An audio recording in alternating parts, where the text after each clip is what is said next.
समुद्र किनारे एक लड़के को एक अजीब सा अंडा मिला। जिज्ञासा के कारण उसने चाकू से उसे खोलने की कोशिश की।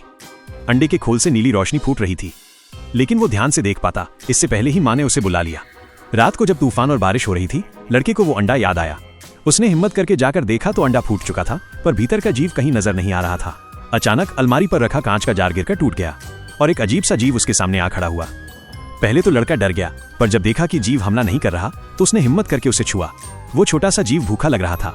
लड़के ने उसे एक आलू खिलाया। वो बड़े चाव से खाने लगा। धीरे धीरे लड़के का डर भी मिट गया। जब उसने उसके सिर पर हाथ फेरा तो जीव संतोष की गुर्र गुर्र जैसी आवाजें करने लगा। लड़के ने उसे पालतू बना लिया और नाम रखा क्रूसो। एक दिन उसने देखा कि क्रूसो की त्वचा सूखी लग रही थी। उसे याद आया कि अंडा तो झील किनारे मिला था, इसलिए उसने बाल्टी में पानी भरकर रखा। क्रूसो पानी में कूदकर खुशी से तैरने लगा। लड़का उसके बारे में जानकारी खोजने के लिए किताबें पलटता रहा, मगर कहीं भी क्रूसो का जिक्र नहीं मिला। किसी को पता न चले इसलिए उसने उसे छुपा कर रखा। लेकिन क्रूसो बहुत शरारती था। रात में चुपके से बाहर निकल गया, जहां एक कुत्ता उसका पीछा करने लगा। कुत्ता उसे काट ही लेता कि तभी उसकी रस्सी खिंच गई और क्रूसो बच गया।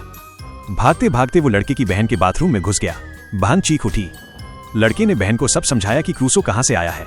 वो देखती है कि जीव हानि रहित है तो मान जाती है कि वो घर में रह सकता है।